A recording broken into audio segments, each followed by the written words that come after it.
Matt. And I'm Guy.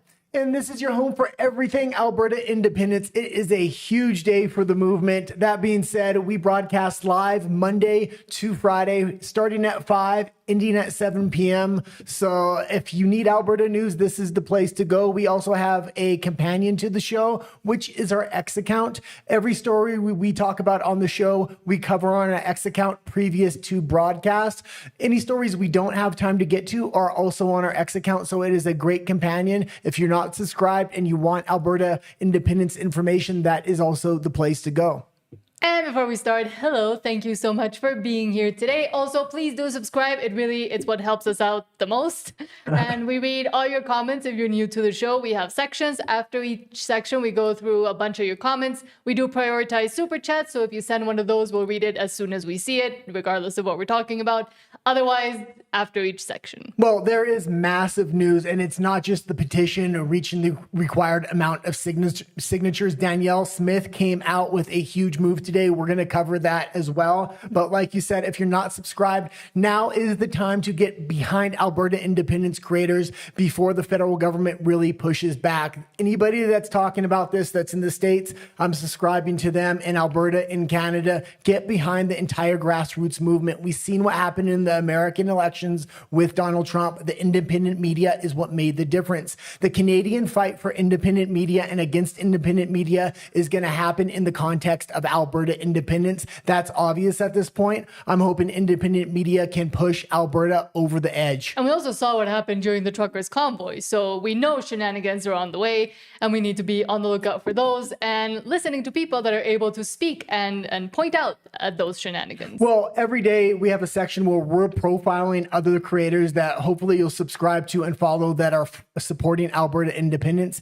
In our video section as well, we have profiled a bunch of creators that are supporting Alberta independence and will continue to support Alberta independence. So if you need a place to go or just want to kind of support independent media that's supporting Alberta independence, take a look at those content creators. Okay, let's get into the big news though. Should I say hi to everybody that has said hi though? Yeah, okay. We're going to read the comments, then we're going to go into the big news, and it's big news after big news after big news. I mean, we cover Alberta independence 5 days a week, and this is probably the biggest day we've ever had for our show at this point. Glenn Gunn says, good evening from Calgary. Good evening. Says we have our vote on October 19th, barring the War Act. Well, and this is kind of what I was talking about yesterday, barring the War Act or the Emergencies Act. I think Mark Carney is starting to frame this, and you can see articles coming out in the national media that we profiled yesterday.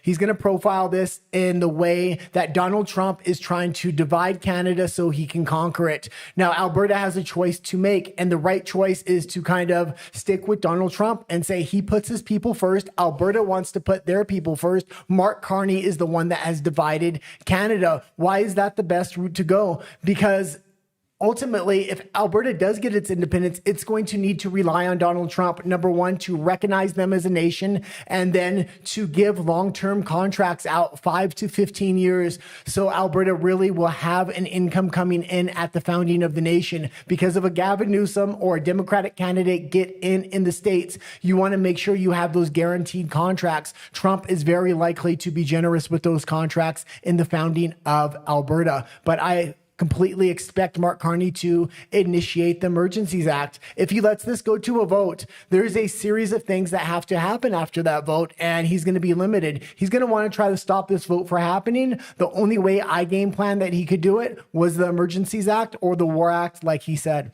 Steve Cervaro, hello, says, if any of the pro-Alberta independence influencers go missing, we know.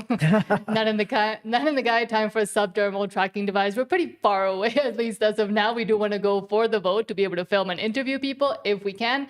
But for now, I think we're safe over here. But Steve also suggests, rightfully probably, that when you vote, wear a GoPro. Well, yeah, I was actually laughing at Steve Sparrow's comment there. I said, oh, look at that. That's pretty funny. And thank you to Steve and everybody that's in the United States that is supporting Alberta independence. As censorship comes into Canada, we're going to have to rely more and more on American content creators and Americans to help the Alberta independence movement out. That's why it's important when Mark Carney says Trump's trying to divide us in order to conquer us, to not shy away from it like Pierre Poilievre did.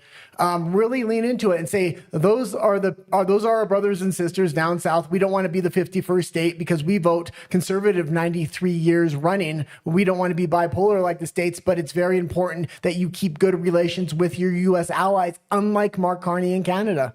Glenn Gunn says it was announced by Smith there will be scrutineers present at the vote, which is good.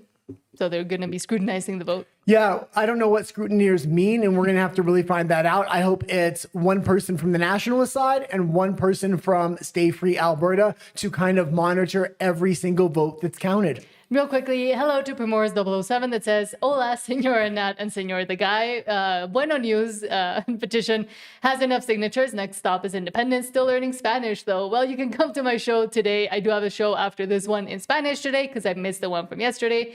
And just quickly, hello to Edward that says, let's go, yeah, hola. Yeah, and if I know we have a lot of new viewers, so I'll just quickly review. I'm originally from Canada, a Canadian citizen. We used to live in Vancouver. You went up there to go to school. You're originally from Mexico. Yes. We had enough of Trudeau, Mark Carney, and the just authoritarianism. We voted for our own independence, and luckily you were from Mexico, so we had somewhere that we could go. Mm-hmm. But it is really heartening to see what's happening with Alberta independence. Rather than people now fleeing the country and just giving it over to Mark Carney, we're saying, no, there's a bunch of like-minded people here, and we're not going to let you push us out of our home. We're going to take our home with us. But also, when we decided to leave, there was no Alberta independence movement. No. So our only option, basically, trying to leave from British Columbia was just for me, go back home, and for you, go live in Mexico. Well, and not only that, British Columbia is so woke, especially in Vancouver, where we're from, and Victoria. I mean, they're literally giving private property rights away right now. I cringe to think what's going to happen to BC in the future. Saskatchewan has a chance because Alberta is standing up and setting the framework for every province that wants to follow in their footsteps. Let's actually start with the breaking news because it is pretty interesting. Extra, extra, read all about it. Extra, extra, read all about it. And also great news because from Yukon Strong saying, quote, breaking, Mitch Sylvester has confirmed Alberta independence signature threshold has been met prior to the injunction, which is trying to come on April 7th. No stopping Alberta now. Alberta's independence referendum happening this October. Well, and this news came out just after we went on air, so we didn't see it until we were off. I mean, all the big news broke right when we got off air. I started watching The Fringe when we got off air, and I said, how did you get all this news? And I started going through X, and it was 1 hour after our broadcast. Yeah. That being said, this is absolutely fantastic. Now, it looks like Danielle Smith is starting to shift her position, and this is a good thing because one of the big hurdles Keith Wilson had kind of game plan for was the Alberta government could have sat on the votes and never counted them, meaning they're going to count them before they turn them in, and they're going to get them certified when before they turn them in order to pressure the provincial government to count them and recognize them. But they didn't want to just turn them in without certifying them, because one of the things the provincial government could have done was sit on the votes and never count them and say, by the time we did count them, it's too late to go into that October 19th referendum. That being said, there's big news about Danielle Smith today we're going to get into. So I don't think she's going to put up as many roadblocks as we thought she was going to put up. But yes, from Alberta Separation, and I just wanted to highlight this account because we have used it a lot in the past, saying there will be a referendum in Alberta. 177,000 signature threshold passed for Alberta independence referendum. Yeah, and again, we've been talking about this day in, day out, and we're going to continue to push all Alberta independence news to hopefully get this thing over the finish line.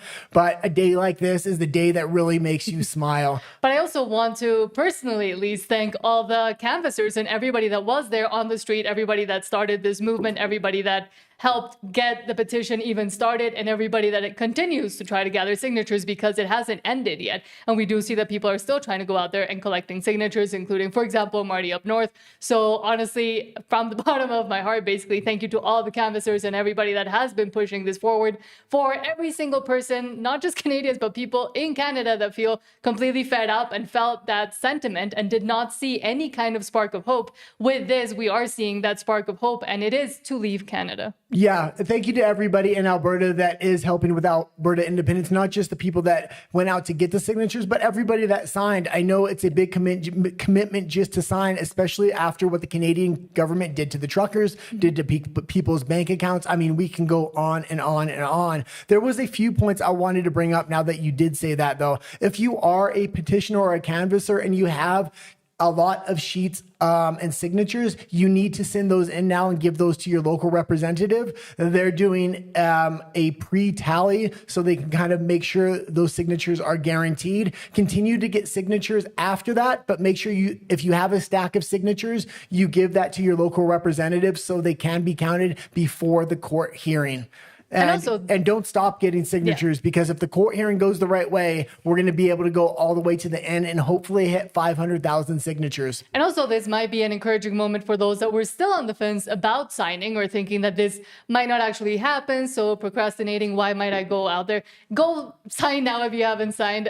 We do have the link for the locations as to where you can go sign or request someone to come to you. It's at stayfreealberta.com. You can also find the link in the description, because again, this would be, I think, a push for those that might have been on the fence or thinking, I don't know if it's going to happen. I don't know.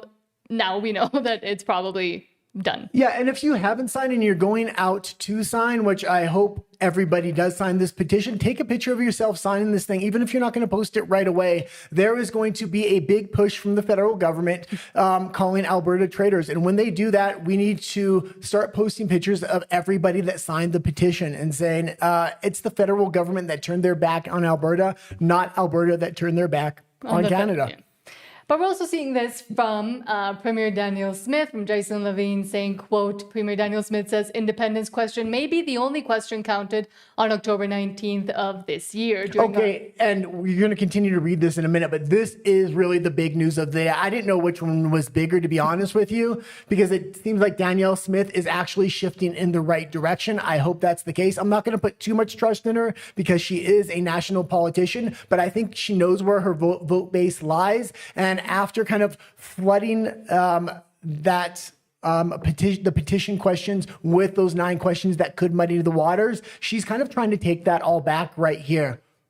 Saying, quote, during a one-on-one interview with the Newman podcast at the Cornerstone event, Smith stated that the independence question would be counted first, and only if it is defeated would the other questions be counted to provide a mandate for the following year. Yeah, so what we had heard first, and we heard this from Keith Wilson, was the Alberta independence question was going to be on a separate ballot. It was going to be the top question on top of all the other ballots. Now what she's saying, she's going even a step further, saying we're going to count that first. If that's a vote for independence, we're not even going to count the other 9 questions, which is absolutely fantastic. I mean, she's really trying to play both sides here, and I do appreciate that, because if she gets replaced, they're going to put a real federalist in there that is not going to do these small things that help us out in the end. I mean, Keith Wilson has made it extremely clear he does not want to be the president of Alberta, and that's a shame, because he has had my vote right from the beginning. He's the most trustable figure in Alberta independence, and that's why I would want him to be president. I think Danielle Smith has seen a real opportunity, if he doesn't want to run, that if she can play this right, she's going to run for president of Alberta, I believe. Well, now, I don't want to necessarily see somebody that was connected to the Canadian federal government be the new president or prime minister of Canada. Of Alberta. But with Keith Wilson specifically, and I always say the best leaders and the best people to put in power are those that don't want to be in power. And they'd say, I don't want to, I'm not qualified, which is what Keith Wilson says. Those are the ones that are the most trustworthy, because they actually don't want to be there for the power. They'd be there because they want to do something good for the citizenry. Yeah, I always compare Keith Wilson to George Washington, because he is really that reluctant person that doesn't want to be leader. That right now, it's very important that we do have a leader, especially going into the summertime. A few other independent content creators have talked about this as well. I really hope Keith Wilson steps up to the plate. When you have so many people without a leader, there's a lot of messages that can be put out there, and some people may put the wrong messages out there that the national media is going to pick up in the summertime and just try to light us on fire. So if we have a face of the movement like Keith Wilson, he can say, no, this is what we want. We don't want to be the 51st state. We want to be our own independent nation. This is why. And if anything else comes up, he's the man that can address them. And I think also with the debates coming up in May between Keith Wilson and Jason Kenney, that might be a moment for him to really show that leadership and that speaking for the movement. Yeah, and I also know there's a lot of talk about the Constitution, this and that, but a lot of people that are on the fence about voting about Alberta independence, which I listen to because I want to know how to persuade them, are saying, well, if we vote for Alberta independence, there's an in-between phase and the country could be hijacked by people with malicious intent and install things in the Constitution or do this and that. When you have a leader like Keith Wilson that says, well, no, this is what we want in the Constitution. This is how we're going to lay it out. This is what we want to change. This is how we're going to root out corruption. It instills a lot more confidence on those people that are on the fence that the movement won't be hijacked in the interim negotiations. And that's why I think now is the time for a leader. And I think Keith Wilson is that person. There's nobody else that's even close to qualified to Keith Wilson. And you watch a lot of prediction markets. Usually I'm not that into it. I don't understand numbers. But we did see this from Freedom Honey saying you can actually pinpoint the moment the news broke that we got the signatures. Look, and independent Alberta is already making me money. Yeah, and the gambling markets are really the new pollsters for this new era. Other than the United States has recognized that these betting markets really affect the polling, and they're very accurate. So you see a lot of U.S. money come in around the midterms, around the big elections in the United States to kind of sway these polls in order to affect the actual vote outcome. But in other countries like Canada, it's just actual money that's in there, and they are very accurate to the predictions in the EU and the UK as well. So watching the betting markets is going to be very important. And I think it's only going to go up and up and up the closer this comes. And we also saw, and we had been following Marty up north a lot because he was that one canvasser that was really putting himself out there and letting kind of everybody know what was going on with the petition, the signatures every day, the insane people that would come up to him and try to harass him, and the people that were with him while they were trying to get signatures. So we did see him react to the fact that now... I do need to apologize to Marty really quick. You're like, why haven't you put Marty on the show in a while? Because every day we're giving updates from him. And I go, I don't know. He hasn't just popped up. He hasn't been posting a lot. And then you looked in on him and I accidentally muted him when I was trying to do something else. And I said, I never did that. And then I guess I did. I go, that's why he hasn't been popping up on my feed. That's why I haven't been opening in the show with him. So Marty's back and he's going to continue to be back. So Marty says, my thoughts on the fact that we now have enough signatures to trigger a referendum on Alberta independence. Can't wait to hear the quote unquote no try to sell us the idea of staying in this failed experiment called Confederation. Yeah, and the point they're going to try to sell us on this is the debates with Jason Kenney. And it's going to be up to the Conservatives to sell Albertans, and they're not going to be able to do it. We already seen one debate with Kenney and Bruce Party. I expect Keith Wilson to do even better in that debate. I think Mark Carney's strategy is going to divide nationalists and the rest of Canada from Alberta by calling Albertans traitors and saying Donald Trump wants to divide Canada in order to conquer it, and then he wants to declare the Emergencies Act. In order to declare the Emergencies Act, he's going to need the majority of people to actually believe Donald Trump is trying to conquer Canada, which is a ridiculous idea. All right, guys, quick video.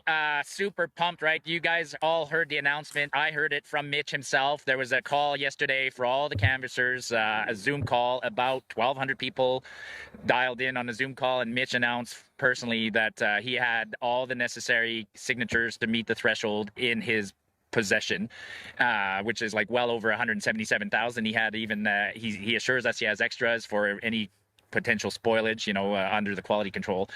And then there's more signatures in transit. I mean, I know there's signatures in transit because I handed in some of my signatures yesterday, and there's no way he had them in his hands by the time he made the announcement. So it all proves that it was not for nothing. But as Mitch says, I'm still out here on the side of the road this afternoon, still collecting signatures. Just had one young lady swing by a couple of minutes ago, and foot on the pedal to the metal. We're not easing up. We need to collect more and more. Like, we need 400,000 or 500,000 signatures just to send an absolute clear message to Smith and other Albertans and make sure there's no rigging that can go on. Although, we also announced yesterday Bill 23 as being just a sort of an administrative maintenance bill in the legislature in Ottawa, or not Ottawa, sorry, in Edmonton, tightening up controls around petitions and recalls and things like that, and other administrative issues. So one good thing is that when Elections Alberta starts counting these signatures, we will be allowed to have a scrutineer or scrutineers there. Typically, it's a lawyer. Hopefully, it's somebody like Keith Wilson.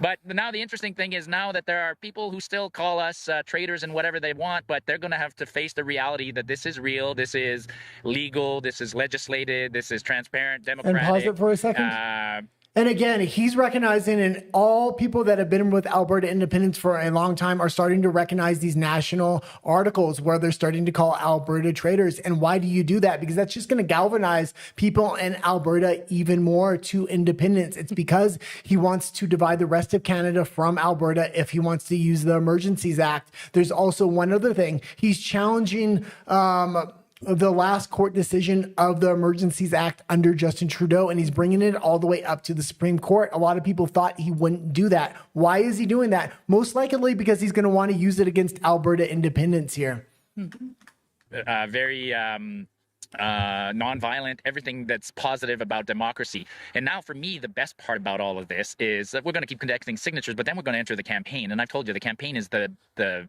most interesting part to me, convincing people when they get into that room and they got surrounded by those 3 little cardboard walls, when you bend down and you get a moment to ponder. And by the way, when we get to that stage, ponder and take in the moment, right? When you're voting yes for independence, like just pause for a second and take that in, like what you're actually doing, right? This once in a lifetime. And for me, the best part of the coming months is that now we're going to have a public debate, right? So the no side. Okay, pause it for a quick second. And this is something else I kind of wanted to bring up and talk about. Hopefully the court decision goes the way of Alberta independence and we can continue to gather signatures for another month. But even if it doesn't, we already have the signatures. Thank you to all the petitioners, but we're now entering a transition stage where we're going from people that were gathering signatures into, I think the content creators really need to step up now, because this is how we convince people. This is how we educate people. Content creators, not just online, but people that are on the ground that are willing to do the same thing in person, rallies, outdoor events, people that are willing to go to these things and have actual conversations. So I know we have about 7,000 people that were out gathering signatures.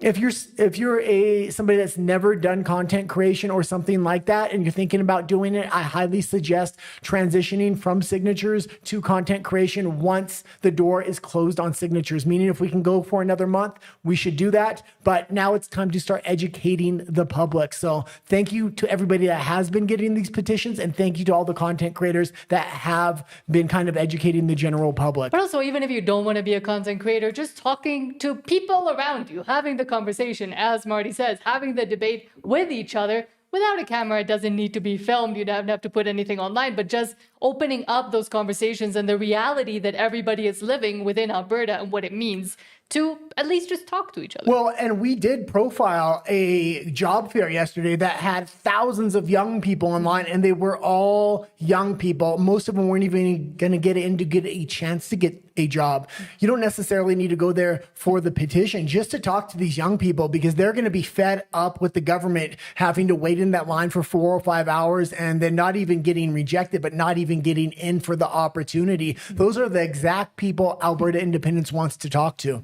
They have to come out, right? So the people that want to stay in Alberta or want Alberta to stay in Canada, they have to come out. Yay. And that means they have to go on stage with us and they have to try and sell it, right? Can you imagine? So I absolutely look forward to Jason Kenney and Naheed Nenshi and others stepping up and giving me their best reason why they think we should stay in Canada. Like, they're going to sell it for us. Like, what are they going to come up with? They can't come up with anything. I can come up with a million reasons why we should leave, right? We're underrepresented constitutionally. We're underrepresented even by population. The people in the Ottawa, Montreal, Toronto Triangle will always outvote us. The people out east are infected with a weird mind disease, and they want bullshit policies like net zero and carbon neutral and decarbonized oil and gender equity and DEI and drag queen story time, and they want all that, and they believe in like man-made climate change and all sorts of garbage like that, and they want to bring us back to the Stone Age. What else do they believe in? I mean, we send them money. We send $70 billion to Ottawa, and we only get $40 billion back. We barely get back anything. We go in debt here in Alberta so that people in Quebec can give their kids free tuition in university. I can go on and on and on and on of why we need to. But I think the most important point also would be private property rights. Like that is a big one that if you're not careful, I mean, again, they can always say they sign under duress. There could always be an excuse for that continuous land grab. Well, and let's talk about private property rights because I bring it up quite often on the show. The number one province that had people flee their provinces was British Columbia last year. And a lot of it had to do with what's going on with private property rights and a lot of other policies the NDP is bringing in there. Where did they flee to? The United States. They're going to have just as many people fleeing this year, but rather than have them flee to the United States, a lot of these people are conservative minded individuals that want to vote for Alberta independence if given the opportunity. We should recruit these people to move to Alberta before the vote rather than the United States. If the vote for some reason doesn't go the way that they want, they can always use the United States as their safety net. I think a lot of Albertans, if the independence vote doesn't go the way that we want, are going to be looking to the United States because we're absolutely fed up with Canada. This is a do or die situation for Alberta and Albertans. But now let's go into your comments before we go into the Stay Free Alberta section. Primoris007 says there is talk of a troop buildup at CFB Suffield in southern Alberta already. And I think you also did mention it yesterday, but we'll continue to look into it. I think you will look into it further. Wait, repeat that? Sorry. He says there's talk of a troop buildup at CFB Suffield in southern Alberta already. And we did get that message yesterday as well. So look into it. Yeah. And Primoris007 says Edmonton is already the largest army base in Alberta. Yeah, and just 1 second before we do continue, we have different chapter markers. We're going to go into Alberta and politics next. Every single chapter deals with Alberta in a different way. At the end of each section, we read comments. Hopefully we can get to them all, but if we can't, we'll get to them at the end of the show. Glenn Gunn says Suffield has the Brits in town. It's an every year event. And Primor says, yeah, I mean, besides the Brits, the doubling of the CAF members. Yeah, I also want to talk about King Charles is coming over to Canada next month. Now is the perfect opportunity to hijack these No Kings protests that they've been doing against Donald Trump in the UK and Canada. Places that actually have kings are having No Kings protests. It's absolutely ridiculous. Hijack that slogan, having No Kings protest against King Charles, because he still has more power than a lot of people realize over Canada. King Carney and all the globalist kings that actually do want to make themselves kings. And they want a serfdom where they are the ones that are in power and able to rule over everybody that has nothing and is happy, owns nothing and is happy. Surprisingly, King Charles has the power to dissolve Parliament through the Attorney General or... the Governor General. The Governor General, yeah. Frankie Frank says, with a C9 or Bill C9 hate speech law, do you think they will use it to call support for independence as hate speech against Canada? Asking from a close watching Saskatchewan viewer. And we've discussed this ever since they started talking, or the Bill C9 idea came up. We've been discussing that they've already pinpointed Alberta independence if they try to push that in both mainstream media, but also with their little lackeys online as a white supremacist movement and a racist movement. And of course, they will try to, I think at least, they will try to pinpoint and use hate speech and say that calls for Alberta independence are hate speech. That is why we've been warning so much about these censorship laws, not just Bill C9, but also Bill C22. Yeah, but they're going to have to really build a narrative before they do that. And that narrative, again, is going to be Donald Trump, that Albertans are traitors. This is hate speech. Mm-hmm. But I also think they're going to want to use that behind the scenes on YouTube, Rumble, platforms like this, just like Joe Biden did. We've seen the Twitter files come out and what the American government did under Joe Biden. Mark Carney is going to probably pay a lot of money to try to have some influence over these American platforms. I do think Donald Trump will privately support Alberta independence, so I don't think he would be for it. And platforms like X, I think, are safe, but it's going to be up in the air whether YouTube, what side of the coin they do land on, especially when Carney goes to them and says, this is hate speech in Canada. But not so much in the US. We've seen companies still kind of complying and working with governments, but we are seeing it outside of the US. So we've seen it in the UK where Meta, of course not X, but Meta, YouTube in some cases, Snapchat, I believe, TikTok, they do still comply with what the governments are asking them to. A bit less now because they were trying to be buddy-buddy with Trump. But here in Mexico, for example, Meta, TikTok, Snapchat, and I believe one more, but yeah, Instagram, etc., they are complying with what the government is requesting regarding censorship. So in Canada, maybe they might, maybe they might not. But again, it's still up in the air if they will say yes or no to that. Again, we profiled a platform that the U.S. government is creating right now to get around countries that do have censorship with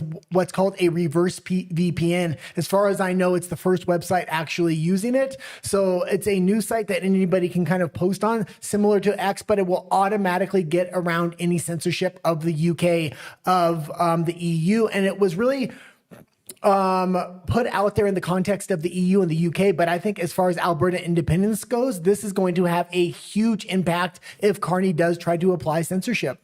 Glenn Gunn says, won't know till after the April 13th by-elections, and that's coming up soon as well, alongside with whatever happens with the court injunction on April 7th, in Alberta specifically. Well, yeah, we're talking about censorship right now, and I think we have the article for tomorrow, but Saskatchewan needs to wake up.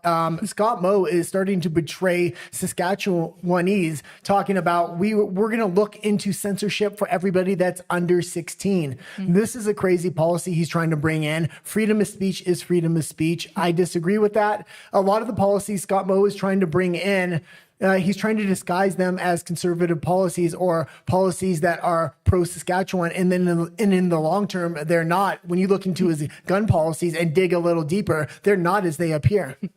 Glengon also says, watch John Bolton, Jeff Rath from today. Everyone must sign if they have not. Rath says it's slim and none for them to win the injunction. Yeah, and I did watch that same interview, and it was a somewhat informative interview because he said we not only passed the threshold, but we have another at least 49,000 signatures coming in that are already in boxes and probably another 20,000 on top of that. So we probably have an extra 70,000 plus all the signatures that haven't been sent in. Plus if the court goes the way of Alberta independence, we're going to continue to gather those signatures just to send a message to Danielle Smith. I like the direction she's starting to shift. The more signatures we get, the more she's going to shift in that direction. And I said that for the last month. I said, don't trust her because she's a nationalist, but there's going to come a point she may start to shift if she realizes there's real wheels under this movement. And also, hello, Harmony, and anybody else, let us know if you're having trouble with sound or if it just is Harmony, but thank you for letting us know. Steve Safaro says, recent interview with Brian Lilly with Keith Wilson saying Canada is too big to be effectively governed. We want to become a republic, and that is what we have continuously said. And yes, Canada might just be too big to work as a country, especially nowadays in modern times. Steve Safaro also says we will have a bicameral legislature, meaning there'll be two houses. So checks and balances along with the executive and the Supreme Court. That we will have a president and not a prime minister. Yeah, now, is what Keith Wilson says. Now is an important time to start convincing people that are kind of on the fence that we do have leadership within this movement. So when we go into constitutional negotiations and when we start to form your own nation, corporations aren't going to come in and corrupt this, or other governments from around the world aren't going to pump money to try to corrupt this movement as well. There needs to be a real educational pitch that we have good leadership in this. We know the direction we want to go, and this is the direction. This is the Constitution we want, and a lot of those constitutional questions are coming up and being debated right now. Glenn Gunn says, can't do a land grab in Alberta. That and the best chiefs in Alberta have an incredible setup. I will just say I'm still cautious because, again, they can try to do most anything, I would say, especially with how we've seen First Nations work. They could, again, still come out and say, oh, well, those treaties were signed under duress and now we want to do it again, kind of thing. I mean, I'm hoping not, but... Okay, let's go into the next section, and this is going to be Albertan politics. Yes. There is a lot of big news there as well.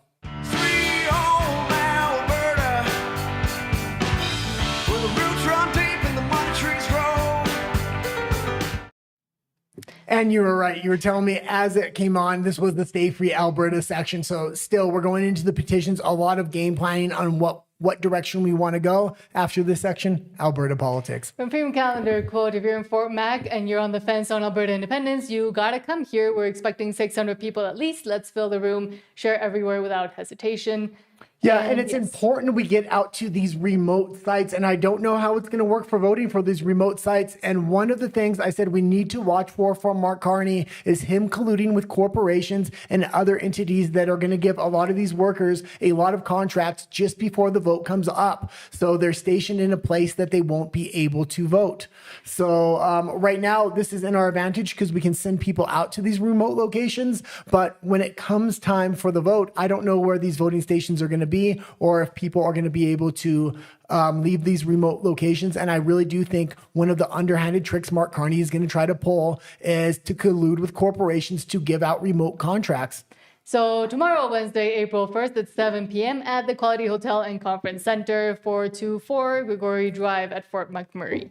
Yeah, and if you're a first-time watcher of the show, we are constantly profiling different places that are doing these petitions, why they're important. This one's important because it is in Fort Mac, so...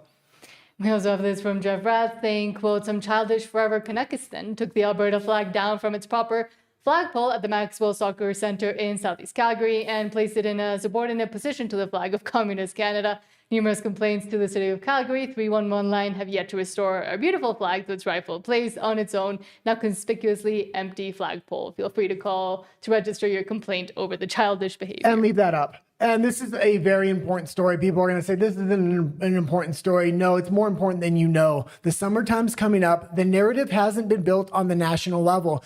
The two symbols that are going to go against each other is the Alberta flag versus the Canadian flag. The Canadian flag, to me, represents socialism and communism under this point under Mark Carney. He was able to take that from Pierre Poilievre and the Conservatives and turn it into this socialist nationalist identity, which is absolutely ridiculous.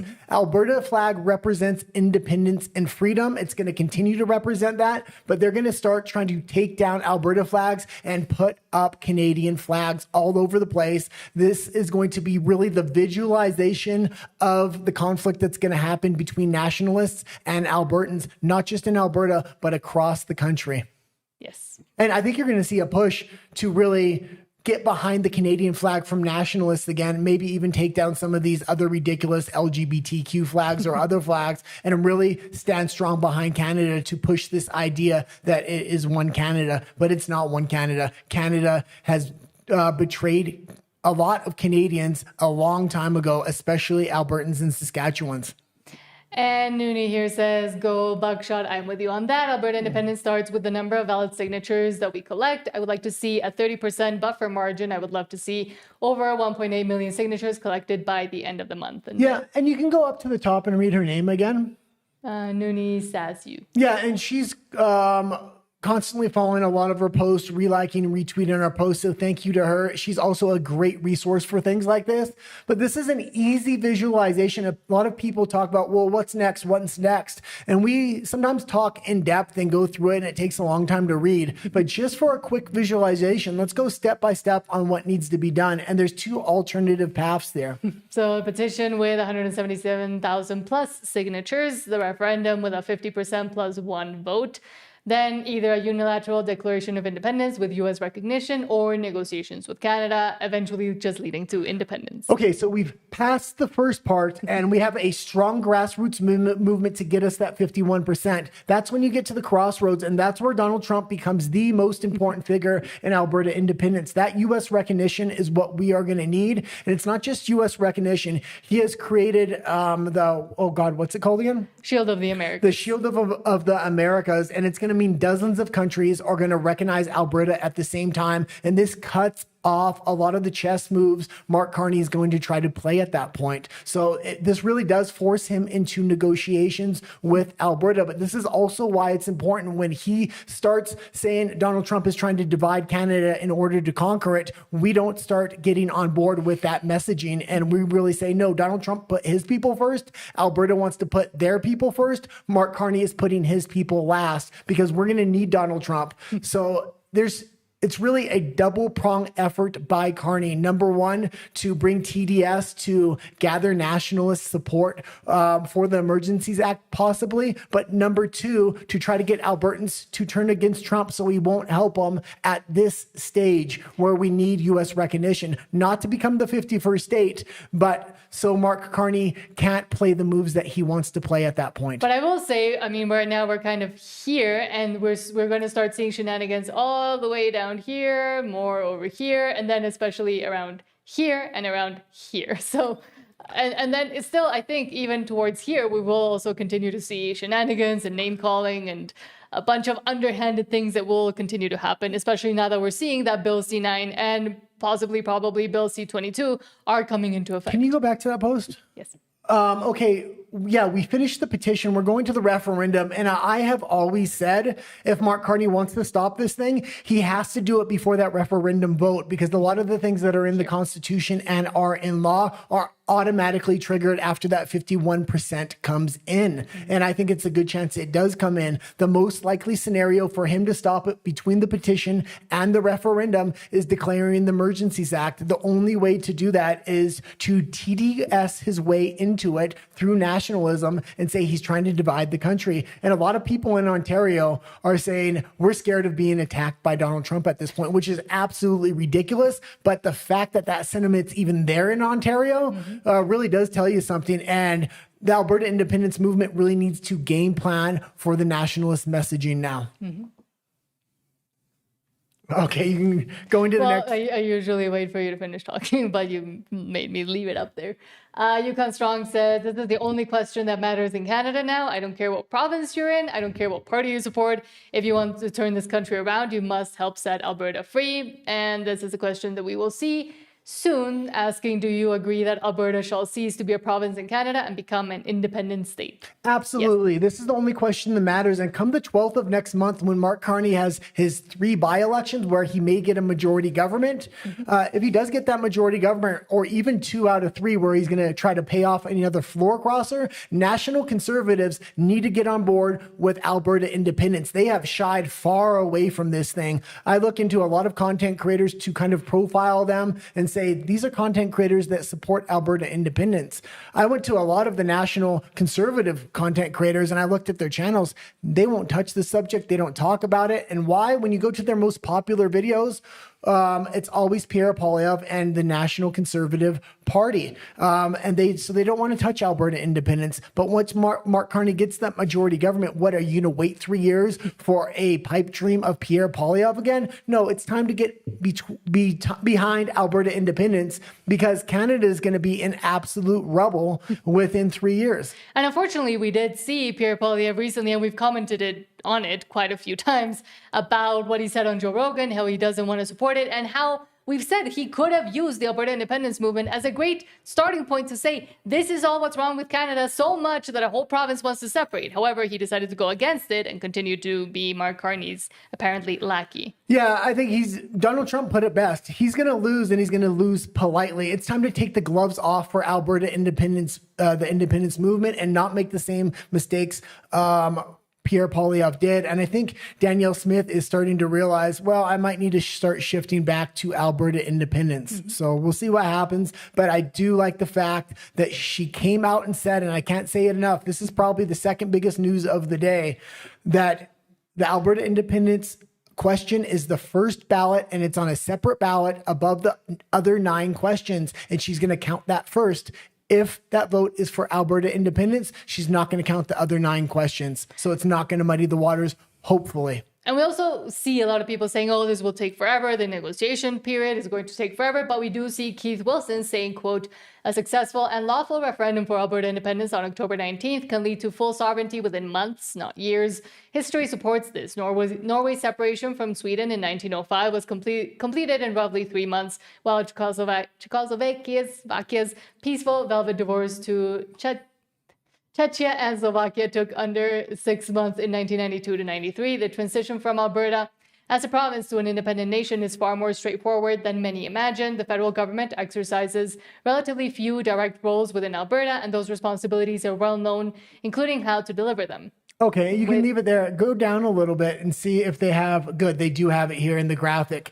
Now, I watch Keith Wilson a lot. I probably watch every single piece of content he puts out, so I know this a lot more than a lot of other people. But all these movements have done negotiated in quick succession, and that is an important thing, especially for Alberta independence. They need to do this while Trump is in office. Number one, because Trump is an ally that will recognize Alberta independence. But number two, they need to get quick negotiations for natural resource contracts, long-term national resource contracts from the United States before they go into their major vote in 2028. You want to secure that permanent income for Alberta under somebody that's sympathetic to the Alberta independence movement, and that person is Trump.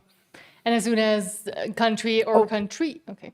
But go back just so people can get a visualization here. And Ireland was one of the recent ones as well. Scotland's currently having its own independence movement. There are actually dozens of independence movements happening around the world right now. And the eyes of the world are on Alberta. And I think they can set this precedent that can change the paradigm between these elite governments and their citizens. The elites are really taking these countries in a direction the citizens don't want to go. Ireland wasn't recent. Czechoslovakia was the most recent one. Yeah, well, but Brexit, I would say. 1921 foreign independence movement is fairly recent. But I mean, technically Brexit was, I think, the closest one, although it was different because it's just separating from the EU, not from... Yeah, and the problem with Brexit is they kept their globalists and they went even harder into that ideology. When Alberta separates, it's not going to make those same mistakes. So don't listen to the people that say Brexit was a failure. Brexit was a failure because you went from globalist to more globalists. To more insane people. But let's see Keith Wilson also further explain a bit more the process and the pathway. He says, quote, some facts about Alberta's pathway to independence in 2026. Number one, the Supreme Court of Canada confirmed in 1998 that all provinces, including Alberta, have the right to independence and set out the legal pathway. Two, nothing in the First Nations treaties in Alberta preclude Alberta separating, nor does independence require First Nations to change their treaties. And stop real quick here. We'll continue on with this, but now is the time for Alberta independence. Mark Carney is trying to federalize Canada, meaning he wants to take more and more sovereignty away from provinces and put it in the national government's hands. If he gets a majority government, he's going to be able to do that. This Alberta referendum for independence really has real wheels under it, and it's going to be hard to stop. But if he's able to delay it or say, no, we have to take another vote on this, we have to wait another year, he's going to be able to change legislation. Provinces like Saskatchewan are going to have a lot more problems than Alberta when it comes to independence. Now is the time to push this forward.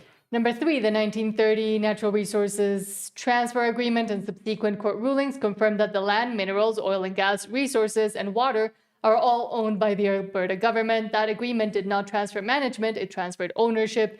The 1982 Section 92A amendment to the Constitution confirmed Alberta's Resource Management Authority.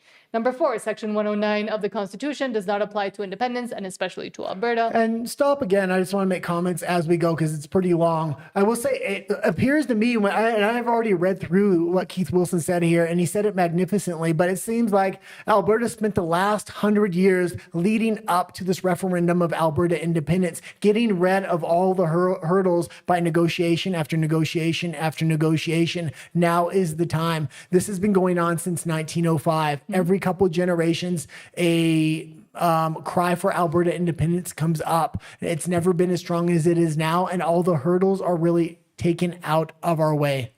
5, Albertans send roughly 15 to 25 billion more to Ottawa than they receive back, but it can be as high as 47 billion.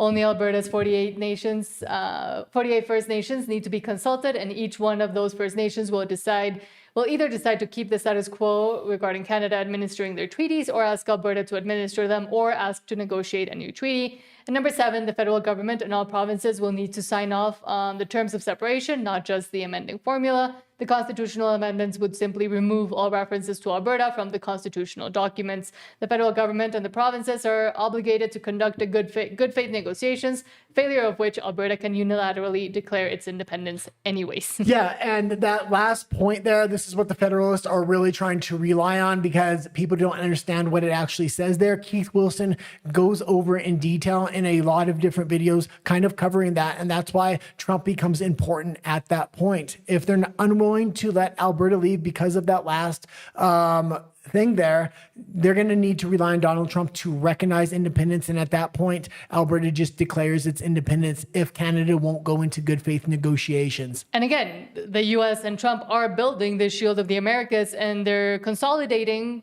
kind of a team effort with the rest of the American continent, at least after Canada down. So it would be a lot harder for Canada to try to stop it if there's not just the U.S., but a bunch of other countries also behind and recognizing Alberta as an independent nation. Absolutely. And you have to realize, even Donald Trump and Americans realize that their nation is very bipolar right now, meaning every 4 or 8 years you get a new president, whether that's Gavin Newsom in 2028 or Joe Biden before Trump.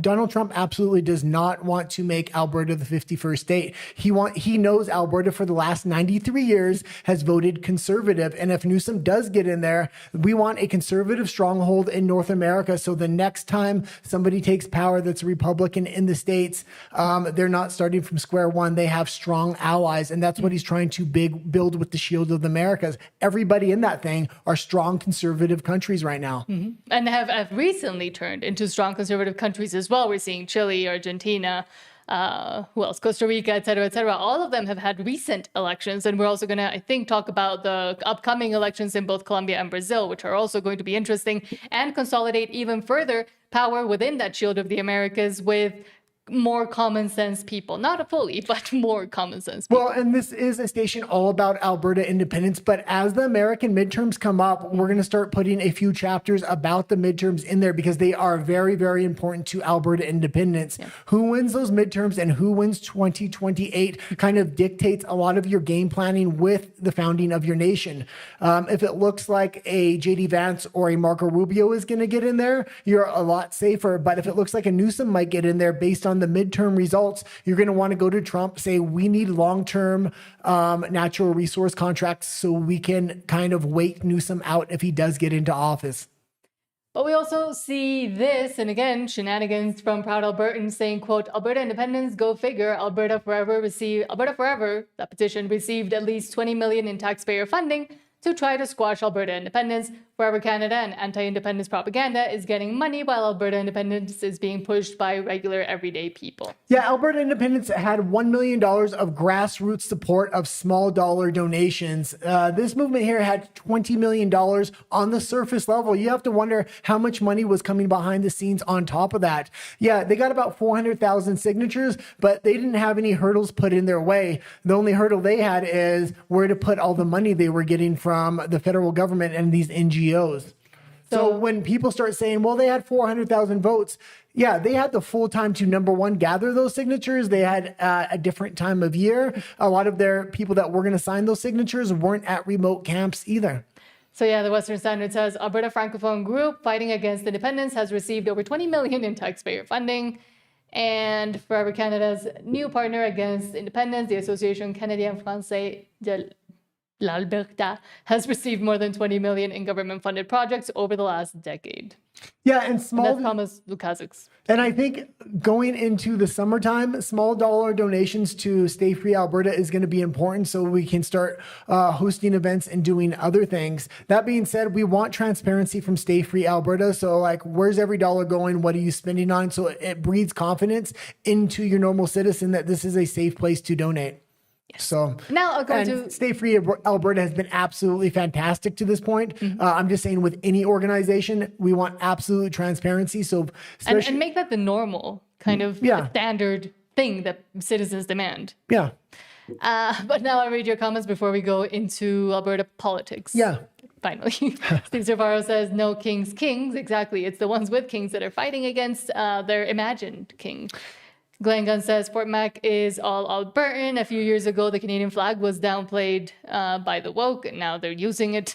Yeah, and I will say I've worked in Fort Mac. Fort Mac is absolutely fantastic. But when Alberta gets its independence, it needs to take a long, hard look at Calgary. It's slipping away and it's going the wrong way. A lot of that are federalist policies by bringing a lot of immigrants that are voting for NDP into that region.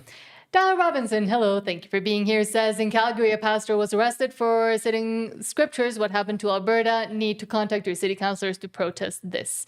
we can look further into that as well. If that was recent, because I mean, Bill C9 just came in. And we did profile yesterday. The Conservatives had a protest in the House of Commons where they held up the Bible. They did it quietly. It was an absolute fantastic protest, and it triggered a lot of people in Carney's caucus there. And hello to Bilver saying, hey everyone. Glenn Gunn says, Trump is a chess piece. Alberta is strong and free. He needs us more than we need him. He's gone in 3 years. Yeah, he's gone in 3 years. So you need to get this done before he goes. Well, yeah, we need to get this done before he goes. And as we kind of laid it out there earlier, there's one specific crucial point where we need Donald Trump to step up. He's already indicated that he will, and so is multiple high-ranking officials in his administration. So. Yeah, Scott Bessent and I think JD Vance touched on it really quickly. Well, and the gentleman Rebel News interviewed yesterday or the day before as well. The ambassador, Yeah, the ambassador. Of the U.S. to Canada. Frankie Frank, hello, says, if they invoke the Emergency Act to try to stop the vote, and this was Quebec, I feel Quebec would say they don't care and they are having the vote anyway. Any chance Alberta does this? Yeah, I mean, it's going to be interesting what happens at that point. Quebec is just controlled opposition at this point. But they're saying, like, if they try to stop the vote in Quebec, Quebec would say, no, we're still going to do it. Yeah, you're going to still have the vote, but then it's a way for them to say, no, well, it's not an official recognized vote. So then but we're also seeing Danielle Smith kind of changing a little bit, at least her mind, and showing a bit more support. So well, and because she got called out so quickly about her muddying the waters with her questions, she's actually coming back towards the middle. I'm still not going to put a lot of trust into a federal politician because it's like slipping on a banana peel at that point. But I do like the direction she's going, and she knows she might want a future in an independent Alberta rather than a national Canada. And Sanjali says, Alberta needs out now, people. Needed out yesterday, a few years ago. That's the sentiment from everybody that's supporting Alberta independence, but it's those people that are on the fence. We need to instill confidence what the future path is with the Constitution of Alberta and what do we want? What do we want to do different? Who are the leaders of this leading it forward, and why it's not going to get hijacked by special interests or other governments?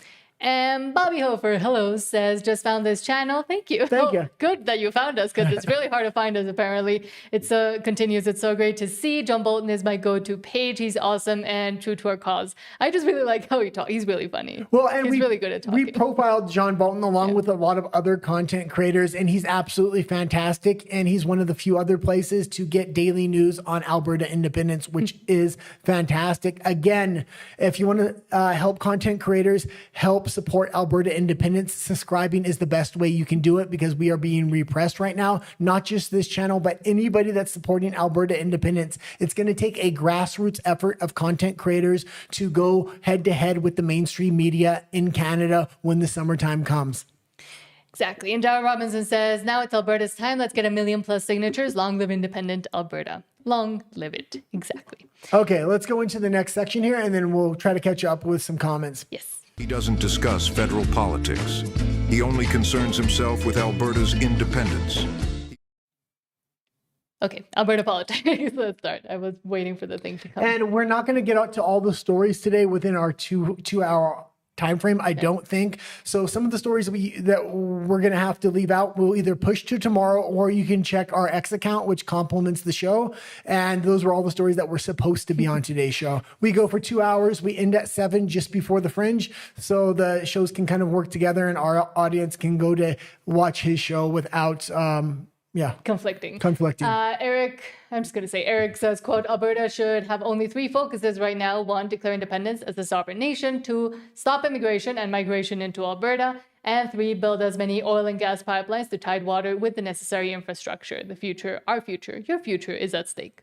Yeah, absolutely. But leave this up here because I might disagree a little bit. Building all these oil and gas pipelines, you want to build them with good partners like the United States, where you don't have to attach strings to them. If you go through BC, or you have to work with the Canadian federal government, all kinds of strings are attached. Remittance payments, green energy, carbon tax, you name it. By the time that barrel of oil sells, very little of it goes back to Alberta, and it's a lot different when it's the United States. This is why it's going to be important to play hardball with BC once you get your independence. None of their products cross into Alberta to the rest of Canada if you don't get access to Tidewater. Can I move on now? Yeah. Okay, thank you. Jeff Rath also says, at the Cornerstone Forum yesterday, I heard Danielle Smith say the reason she won't do anything to curb TWF, so temporary foreign worker, and IMP visas in Alberta was because she ran in 2022 on increasing Alberta's population. She claims that means she doesn't have a mandate to stop foreign workers clogging our emergency rooms and classrooms with their extended families. She could force their employers to post 50,000 bonds per worker tomorrow to offset healthcare and education costs. She claimed that before she could lift a finger to do anything, she needed a referendum 6 months from now to address this crisis. I've never heard a federalist politician say anything so stupid. Now, I've been very, very hard on Danielle Smith, and if you watch the show, you'll know that. I'm a little bit more forgiving right now because at this same conference, she said Alberta independence is going to be the first question, and she's only going to count that one first. If it's positive for Alberta independence, none of the other questions are going to be counted. So those other questions involve immigration, and I don't really think she needs that. I actually agree with Jeff Rath there. That being said, I am very appreciative of what she said about the independence vote and how she's trying to unmuddy the waters right now. However, and I'm very big on population collapse, and I've talked about it for years now, and the concern that it is, but both Canada, but especially Alberta, if you actually want to focus on increasing actual Albertan population, she could have implemented and put in place programs and ways to have the young population, the young people within Alberta already, encourage them to have kids and give them the necessary conditions to actually have a family, actually have a life, and start and be able to repopulate Alberta that way instead of having to import all of your population that you want to increase. Yes, it takes longer, but in the end, you get much more rewarding, both population, country, and state in general. Well, and I do want to talk about this for a minute because when Alberta gets its independence, there's going to be a flood of corporations and corporate money coming into there because the deregulation. There's already a lot of corporations in there, and there's going to be a lot of contracts given out. That being said, the limiting factor to your economy is going to be how many people you have in Alberta, because there's going to be a lot of jobs and a lot of people that want to come in there. You need to have extremely tough immigration. What do I mean by that? If every worker in Alberta doesn't have a job, they should be prioritized above anybody coming into the province, number one. Number two, you need to say, what countries do you want immigration from? The United States and red states are a fantastic place to get immigrants from. The rest of Canada, disenfranchised conservatives are a good place to get that from. But you don't want to flood Alberta with immigrants and have it start turning to the rest of Canada over time. And you don't want to go to a lot of the same countries National Canada has gone to, because we've seen the mistakes of that. Ultimately, you want to build the population of Alberta, but I think the economy in Alberta is going to be built so quick. Immigration is a good way to build relations with the United States and take a lot of people that are disenfranchised with the rest of Canada that were possibly going to move to the United States, take them into Alberta if you have the jobs. Again, but Albertans go first. Yes, and again, if Alberta independence was even a possibility or a blip while we were considering becoming independent from Canada, that would have been, I think, step one. However, we left a while ago and we planned to leave about 6 years ago. And it took us 4 years to just save up enough money to actually make the move and leave. Luckily, again, I am from Mexico and I just went there to study, and then I stayed for way longer than I should have, I think. But I met you and then we moved and it became independent from Canada. But now all the other Canadians probably feel very similar and are also noticing the issues, can have that other escape plan. But again, we already see what's happening to But not the crazy ones. We already see what's happening to Calgary. We've seen what happened to Vancouver and Victoria. What's happening to Calgary, you don't want that to spread out and have a couple population centers like Edmonton and Calgary dictate the legislation that's coming into Alberta. Yeah. So immigration and strong immigration policies are the way to kind of counteract that. But family building, family first, encouraging young people and making the necessary conditions for those young people to want to populate Alberta are number one, I would say. Even before you start thinking about good and proper immigration, it is making those conditions for the young people that are currently there now with very little opportunities to be able to have those opportunities. And there are other countries that have addressed this in positive ways, and their populations are starting to grow. Hungary is one of these places. South Korea. If you have 3 or more children, you no longer pay taxes for your entire life. So it's a fantastic policy. It's worked. Alberta needs to bring something like that in. Then again, taxes on citizens may not be necessary in an independent Alberta. Only taxes on corporations. And creating the opportunities for those young people. But from Ellie Continental saying, quote, lawyer Jeff Rath, I'm sure I butchered his name, I'm sorry, makes the case that Alberta independence means more money for police officers, nurse, and everyday Albertans. Will you support Alberta independence? How will you vote in the referendum? Yeah, this was done at Jeff Rath's home, so he was relaxed. It was a good interview. I watched the entire thing. So imagine that you're a police officer making 100 to 110,000 a year. You're married to a nurse that's making between 100 to 150,000 a year, and all of a sudden you don't have to pay federal income tax. Well, that average working couple is going to see their take-home pay increase by 50%, or not 50%, $50,000. Think about that, $50,000 in their bank account that they can spend however they want. Take care of their kids better, pay down their mortgage, take care of their mom and dad better. And that was the end of the clip just about anyway, but it is a fantastic interview. I do highly recommend that interview. I paid very close attention to mainly Keith Wilson, Danielle Smith, and Jeff Rath. Jeff Rath and Keith Wilson have been working together almost right from the beginning of this thing, kind of dividing the work amongst themselves. They recently did an interview on Rebel News where they interviewed together, which they rarely do, which was very interesting as well. Yes. And it is good to have those two different kind of personalities speak at the same time, because they do, I think, complement each other very well. But again, Keith Wilson, I do really want to see how the debate goes, especially how he's going to decimate Jason Kenney. Yeah, Keith Wilson, we know he's going to be able to debate because he knows these issues inside and out. And we know the nationalists really have nothing to stand on other than gaslighting and trying to rewrite what the history of Canada is since 1905. And yet, if you don't leave, from Michelle Phillips saying, quote, why is Alberta even negotiating on carbon pricing when Eastern Canada imports 4 million barrels of oil with zero carbon pricing from foreign countries? Recently, Australia, saying, Smith, wake the hell up as you're being had, or are you in on this scheme? From Edmonton Journal saying, Smith says Alberta close to a federal agreement on carbon pricing. There should be no carbon pricing. Absolutely not. And I'm going to say this for a minute. It often comes up that Canada sells a lot of its oil to the United States at a reduced price because it's its only customer. And I think Canada does need to diversify, and Alberta will need to as well. That being said, paying a reduced price, at least that's honest, with all these carbon taxes and other taxes that constantly are added on, and they're only going to increase till 2035. I truly believe they're trying to put the oil business out of business within Canada. And that's one of the big reasons Alberta needs to separate at this point. One of the other big undeveloped sectors within Alberta is mining as well. I used to work in mining, and the Rocky Mountains run through Alberta. If you can unleash the power of all the natural resources you have other than oil, it's going to really diversify your economy. So when oil prices go up and down, the economy is going to be a lot more stable. Under Canadian leadership, you're not able to do that. As an independent sovereign nation, man, the rest of the world is really going to pay attention. But let's also remember that King Carney has investments with his Brookfield Asset Management. I did a whole video about this in Spanish a while ago, before Carney was selected as Prime Minister officially.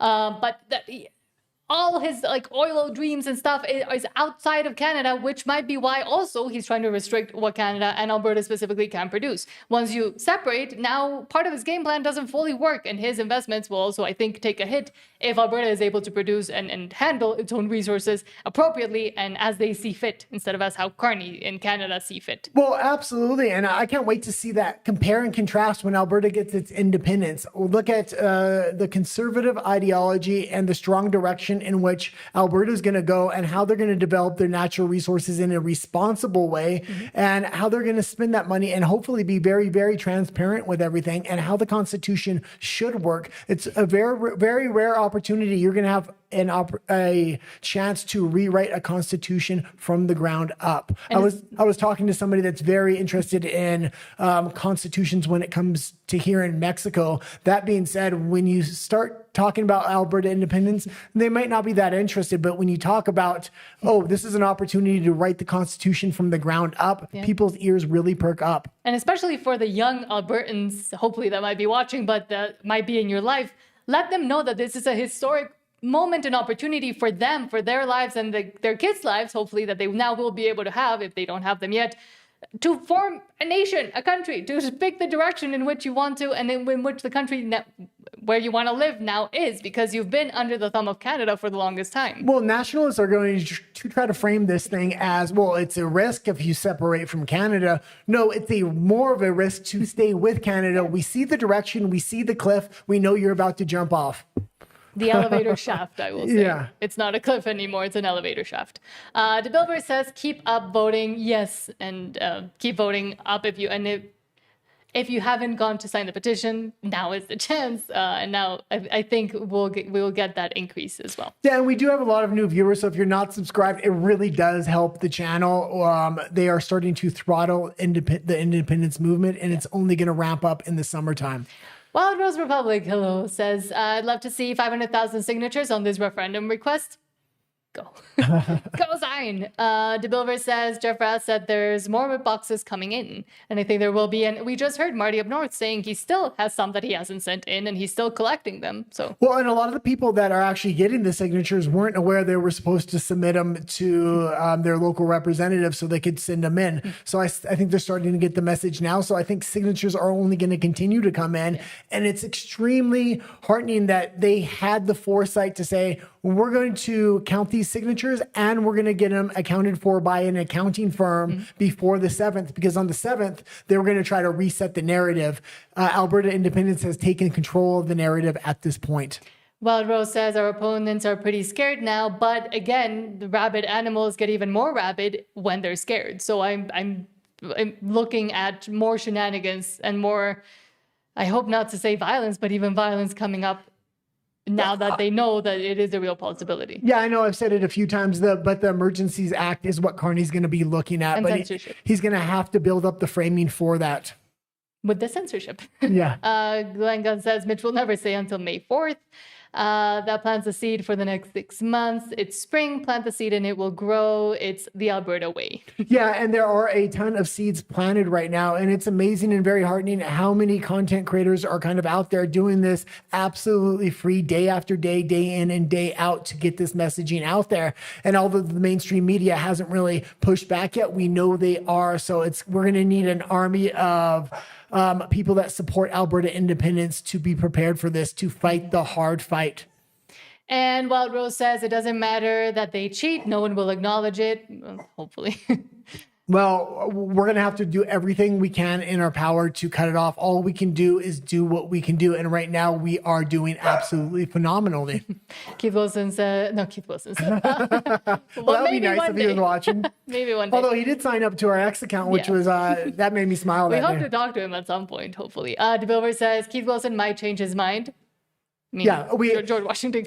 And there is a big movement within Alberta independence right now to make Keith Wilson the face of the movement. I know he keeps saying he doesn't want to be the leader or the president, but it needs a face. It needs it now. So the mainstream media isn't able to frame independent voice. I got to get my dog. Yes. Hold on. Isn't able to frame independent voices as one thing or another, especially if the message gets a bit too spread out in a way. Edward, hold on. They all moved. Edward says, the most Alberta man in the world. Love that guy. And that could be now eventually anyone.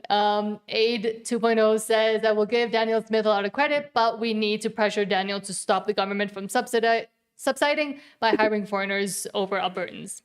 Yes. Oh, yeah. And if you haven't, she's shaking. Oh, show the dog. If you haven't seen our dog, that is our dog. Don't show her butt.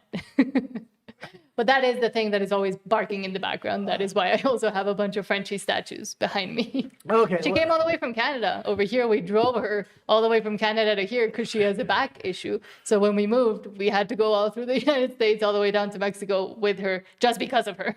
Oh, and it was crazy. A lot of the policies for airlines we could not find. Oh, yeah, I didn't want to get into it. But let's get into the next section if we can. Yes, and what is the continue reading. Let me just read two more. Edward says, I was reading comments on anti-separation posts on Facebook. Wow, they're just crazy. All the nasty name calling, criminal name calling, even calling for civil war. Well, and the comments aren't going to matter. It's really going to matter who's going to want to get on camera and have these debates. Yeah. And I don't see nationalists really stepping up other than Kenny. And I did like how Keith Wilson responded to that. And he said, actually, I really do appreciate Kenny stepping up because he's not going to be able to win a debate. And there's no other nationalists that actually want to step up and answer these questions that I have. And real quick, I just have to say hello to Joe Rush because he's always here and says, hello, everyone. I'm here, just not talking today, doing other things, but I'm listening. Cheers. Thank you so much for being here. And thank you always so much for saying subscribe, share, etc. It really does help us Well, out. and let's go into Alberta's Canada. And I call it Alberta's Canada because Alberta is the one holding Canada up right now. Once Alberta leaves, Canada is absolutely going to collapse. Elevator shaft. I'm angry. I've had enough of these people.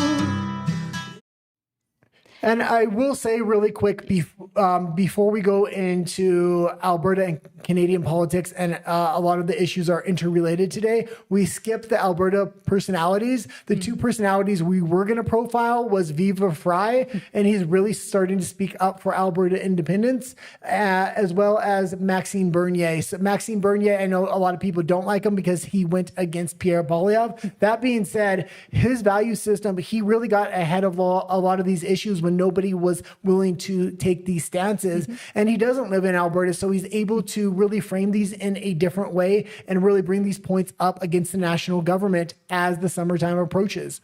So, But now let's get into the craziness and more reasons for Alberta to leave Canada, as I always say. From Ryan Gertison saying, quote, I'm dying. I guess the organizers of these No Kings Day rallies across Canada finally realized that Canada is a constitutional monarchy and we literally have a king. So they rebranded it to No Tyrants Day. Wouldn't want to protest our actual king. Funny that Carney himself is also a tyrant king. So yeah, and again, I'm just going to say it. King Charles is coming next month. That is the perfect time for a No Kings protest in Alberta to take this away from them, just like Carney took the Canadian flag away from conservative Canadians and made it this socialist symbol.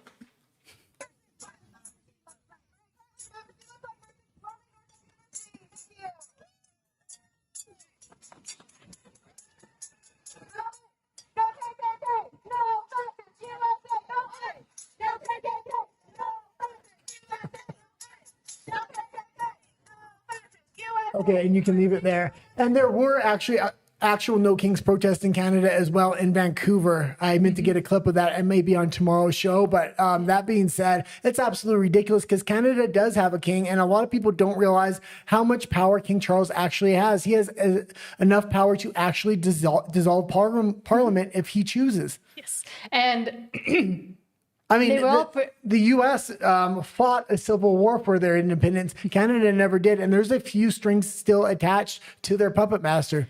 But also, all these No King protests that took place over the weekend, they weren't as big as a lot of people are making them seem. And I did see a lot of mainstream media, especially both in the States, but especially in Canada and elsewhere, like the New York Times, for example, and the BBC that have more of a global reach, highlight the No Kings protests from last year and put up those videos pretending like they were from this year. Here in Mexico, for example, there was like a dozen people marching around saying No Kings, no Well, Kings. yeah, but the paper in Mexico here said, oh, it was 8 million people globally. It was huge. And they were posting photos of last year. And when you talk to people, they think these protests are huge. massive. Yeah. And this is the power of mainstream media when people don't actually look at X Look into and it. can see the people on the ground. I mean, you just seen right there, that was a small protest. But funnily enough, in Canada, there wasn't only that madness at the No Kings protest, while they actually do have a king, but we also saw both the NDP conference ridiculousness, insanity, and at the same time, the Juno Awards, which all encompassing just gives you a pretty good view of what the state of Canada actually is and what happens if you stay within it. From Ryan Gertison saying, quote, this is Rob Ashton, an NDP leadership candidate. He screams to the crowd to eat the damn rich. Totally normal behavior. There's nothing unhinged about this guy. Well, yeah, and the NDP have now taken the hard turn towards communism because the Liberals have gone so far left that they control that prior NDP space. So the NDP is having to go even further, and you're seeing it right here. I'm going to close this campaign the way I started. We're done being on the menu, and we're done with the ruling class eating us alive. And finally take our seats at the table and eat the damn rich. I'm going to close this And campaign. They are the ruling class. And that is the slogan for communists in the United States. And the No Kings protests in the United States were literally waving communist flags in New York. It was I was shocked when they did that, but I was not. Democrats, Socialists of America, insane people. But from Ryan Gertison also saying, I can't thank Zoltan enough for enduring the last couple of days at the NDP leadership convention. I can't believe these people are real, but they are, and they're trying to, and they're already within the institutions. And tomorrow we will talk about who the chairwoman, I will say, was for this whole conference, because her backstory really just highlights how they've ingrained themselves and embedded themselves into institutions and into Canadian society, making their own rules and trying to get everybody else to follow them. Well, and it's very important to keep highlighting this over and over and over, and never let them live these clips down, especially in Calgary. The NDP have a foothold in Calgary, and we want to get rid of this. This is a great way to do this. It's a point of... Go ahead. It's got a point of privilege. The microphones seem really low today. It's hard to hear everyone at the mic. Between the background noise and the volume in here with the microphones, it's really hard to hear. And the closed captioning also is slower to make it hard to keep up with what's going on. Thank you, Delegate. I have a hearing impairment and I'm struggling to hear the delegates, and I know that you are too. Let's have some order. We'll hear from the delegate on microphone 1, please. I did want to bring attention to the fact that a fellow delegate is in the gender parity card. Let's take the microphone to that delegate. We'll hear from them right now. Thank you, Joyce. She, her. My pronouns are she, her, elle in français. It's going to be really hard to follow Rob Ashton. Amazing speaker. We are a working class party. I think most of us in this room are behind that, and while we can debate on the specific words and who is and isn't included, I think our Constitution needs to recognize that. And I also recognize there is, I'm sorry, I'm speaking way too fast. Let me slow down for the closed captioning. I'm so sorry, I get excited. It's a point of And privilege. pause it. This is supposed to be the working class party. Absolutely ridiculous. Working class people, do they represent you? With their The closed captions for this convention are running between 6 and 10 seconds behind. So it's just a request for the chairpersons to be aware. And when you move to a vote, I'm still reading the debate. So if we could just take a little pause, that would be appreciated. Okay. Yes, bonjour, hi. My name is Parker Tian. I'm representing Vancouver Quadra. Just to reply my Franco comrades point of privilege earlier, as you can see, I do have one of the translating device. However, I'd like to raise this to the chair's concern that the sign-out process for this device is not necessarily the best, because it requires you to fill the form and give a piece of your ID. And Pause it. most people don't even know. And this is just DEI and ESG at its absolute peak. The Americans are clipping this, making fun of it, not only on independent media, but mainstream media. You couldn't make fake memes better than this real life event that they had there. To get it, which is behind the registration table. And also, like, they don't have enough pens when we're there, so there was a very long line up. Also, for the device itself, because it's using infrared technology, you have to kind of like position it so it can receive the signal. And it was good to see the CCP was there at least. Yeah, present as always. But I will say, even as funny and as memeable a bunch of these idiots are with their retard cards and their points of privilege and et cetera, again, what's worrying is that they have embedded themselves into Canadian society, and they are trying to and being successful at changing the rules and trying to make all of society work and function in this same exact way. And even more concerning, for example, in British Columbia right now, we do see it as being controlled by NDP, and we're seeing them give away private property rights. All of this comes from these insane ideas that they have and this insane ideology and framework that they work under. But then when we see it come into effect, a lot of people are shocked and don't know how that could ever happen. It's because these people have been able to integrate and ingrain themselves within society, institutions, political parties, etc. Well, I said this on yesterday's show, and everybody was making fun of these cards, and I said this is nothing to make fun of. This is actually what the Canadian government is instituting in real life. It may not have a fancy card, but based upon your skin color, or if you're in a wheelchair, or you're this or you're that, you're pushed to the front of the line when it comes to jobs, when it comes to welfare programs, when it comes to anything else. So what you see there is not just a memeable moment that happens just there. This is happening to national Canada. And as Mark Carney starts taking the sovereignty away from individual provinces to nationalize Canada, you're going to see more and more of this in Alberta unless you vote for independence. And you will see Canada, and especially now Toronto, becoming more and more like Cuba, because they had this retarded idea, in my opinion. From RTN, quote, Toronto City Council, of course, has approved a plan to launch 4 city-run grocery stores aimed at providing more affordable food, prioritizing lower-income areas. We're also seeing them try to do this with Mamdani in New York and failing spectacularly, but we know what happens with government-run grocery stores.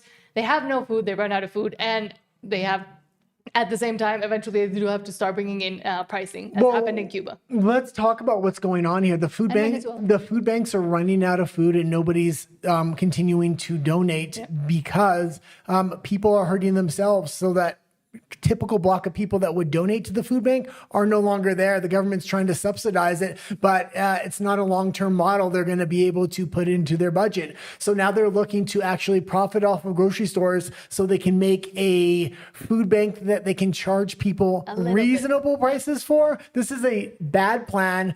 We've showed on the show before what's happening in Cuba and the lines of these government grocery stores. You're only allowed to get certain products and certain things. Yeah, it sounds like a great idea until you actually implement it and realize that the government can't even run the government. Well, I went over the numbers of this thing, and I guess the average person will save $12 a month shopping at a government grocery store. And I mean, this is just going to go awry. We'll give it 1 or 2 years and But it should be extremely concerning to anybody, the amount of people that are having to rely on food banks in a first world nation, as they still try to call themselves. And then the fact that even the ones donating to the food banks can't even do that anymore. Well, a lot of the food banks now are saying you're only allowed to come once a month to the food bank, and they're keeping track of how much food they have and how many times a month they're allowing people to come. If somebody needs to come to a food bank, once a month just isn't going to cut it. Yeah. From Keith Wilson, quote, for much of Canada's history, Liberals have been the natural governing party, winning more elections and governing for longer periods of time. That long continuity of Liberal rule has cemented Ottawa's political and bureaucratic culture, a culture that resists change when Conservative governments with different priorities are elected. Albertans see decisions impacting our lives and economy driven by Ottawa with little hope it will ever change. Our significant contributions to the country are not matched by equal influence or respect. And Alberta independence, of course, resolves this. Yeah, and in Alberta specifically, you have 93 years of voting Conservative. I mean, which is the same that Canada. You're very likely to have different people running, but having very similar long-term plans in Alberta when it comes to the natural resource sector, whether it's oil or mining, when it comes to immigration, stuff like this. So it's going to be a big change, not only for Alberta, but for the rest of Canada to see a real Conservative government in action and what that means. But it's also as an outsider kind of that came into Canada, and I'm not saying that he was perfect by any means, but during Stephen Harper and with the immigration policies back then, where I had to do even like entire background checks on my grandparents just to be able to go study in Canada, I saw the decline as soon as Trudeau came in. Year after year, I saw the decline of Canada. So this is, even for those from the outside, you could see it clearly, and partly why we left. Not mostly. Well, it's not just us that have left. You see these provinces, people are fleeing right now. They're primarily going to the United States, but a lot of people are going other places like Mexico. We need to appeal to these people. These are Alberta independence-minded people that will vote for independence. And if they move before the vote, it could have a real impact within Alberta. But also from Michael Chong saying, Prime Ministers are appointed, not elected in a Westminster system. They're accountable to the elected legislature. Carney wasn't elected on 14th of March last year. If Carney doesn't attend Parliament, it's not possible for us, the elected House, to hold him accountable. Yeah, and go down here. 29% of the time he's in the House, he doesn't even have the respect to show up for work. He's in China, if he was an oil worker or working in a mine and he showed up 29% of the time, he wouldn't be working there anymore. Well, he's been traipsing around the world trying to chase after Trump and give his little speeches about the new world order. Yeah, I think it should be mandatory to hit an 80% marker. I think Stephen Harper even needed to be there more. That being said, when Alberta does found its constitution, it's going to be able to write a lot of things within there that you have to attend if they have something similar to Parliament or something like that. At least 80% of the time. They're going to also be able to put budget guidelines in there so you can't go over a certain amount. I mean, Canada is just printing money at massive rates right now, going way over what can substantially be budgeted. And this is why you're having massive inflation within Canada.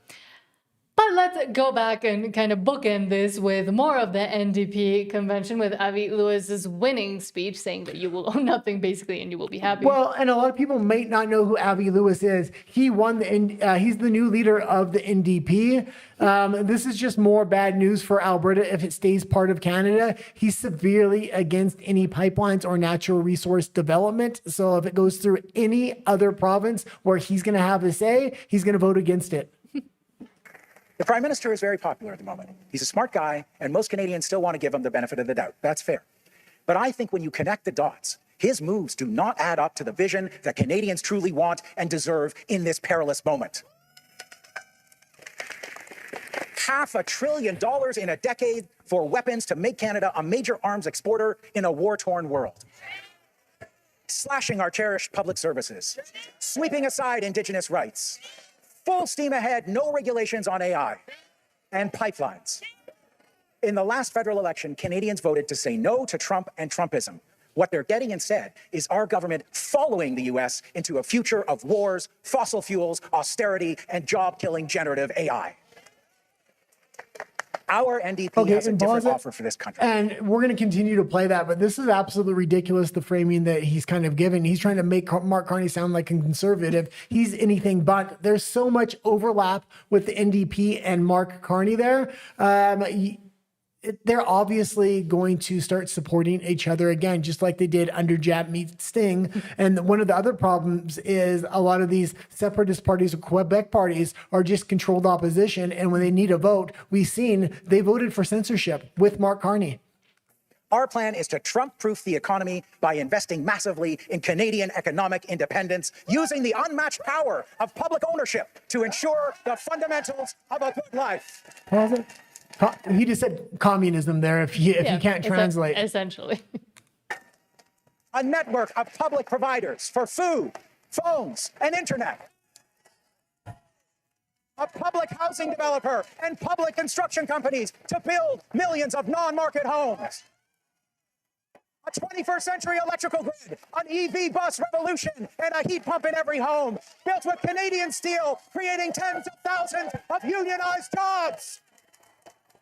You own nothing and be happy, just like the title said there. And that's what that speech kind of led up to. And I think that's Mark Carney's vision as well. And that's why you're seeing him intentionally trying to collapse Canada. The government wants to take over a lot of these industries, or at least allow China or possibly the US to come in and swoop up and buy out a lot of the corporations within Canada. It's basically just, yes, daddy, govern me harder. Yeah. That's what they want, and that's what they think the solution is, and they're sadly mistaken. Well, there's not a better speech for Alberta independence than that. Every time he opens his mouth, as well as Mark Carney, it's just like, let's flood to the signature petition point. Yeah, go sign now. And we will get into Alberta and world politics in just a moment, but let's take some comments.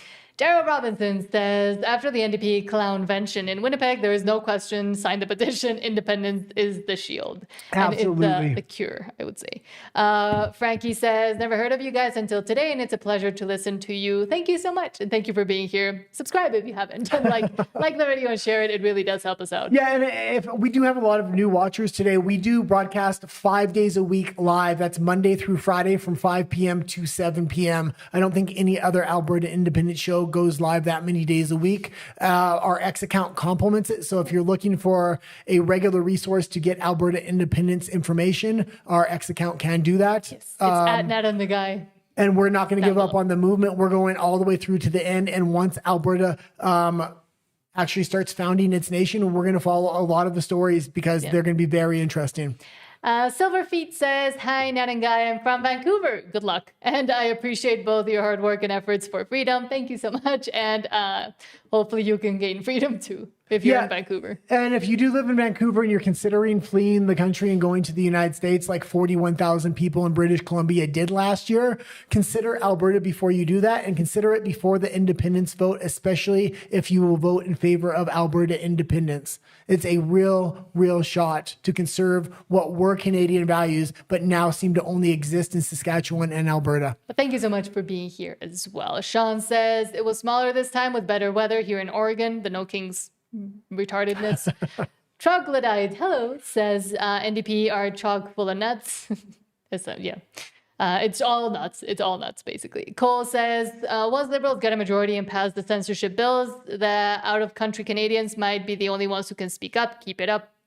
Which is why we will continue to talk about this as long as forever. Well, until Alberta's independent. And this is the point we kept bringing up. I don't think we brought it up today, but a lot of content, or a lot of people from these provinces that became disenfranchised have already left, and we've been radicalized to the point where we see what the Canadian government has done. So much so, we felt like we were forced to leave the country. People like Viva Frei are in a very similar spot, but now we exist outside the country, and we're very heartened to see what Albertans are doing and really pushing back against the Canadian government. And we are going to have a voice even when censorship does come into Canada. Yes. Troglodyte says the U.S. Social Democrats are exactly like this too. It's the same script. They're reading from the same narrative. Communism, Marxism, insanity. Sean says, I did Model UN for years when I was in high school and college, and I can't believe how many points of privilege incorrectly applied and personal privilege, which is so rare, insane. Again, it's retard cards. Well, it's crazy to see the crossover to real life, how the Canadian government's actually trying to implement those policies. It's actually happening. It sounds insane, and it looks insane when you actually see it displayed like that. But when you look at even company policies or governmental policies, it's already there. They've instituted those already. Yeah, absolutely. Joe Raj says, if someone started a conversation with, I identify as, or my pronouns are, the conversation is over. Why? You just showed me you police speech and will expect me to deny my reality to cater to yours. Not just your reality, the reality. To deny reality in general. English, no pronouns, no compelled speech, no hate speech within Alberta once it gets its independence. Yes, and one last one, Troglodyte says, the USSR had government food stores, bread lines. And this is how it starts with the 4 grocery stores in Toronto. We have the examples already. China, when it's not in the big cities, it's also happening, except they don't get publicized as much or talked about because of the regime being able to censor that. But that happens out in the rural areas of China still. However, we don't talk about that. And let's go into Alberta and world politics and stories that may affect Alberta. Yes.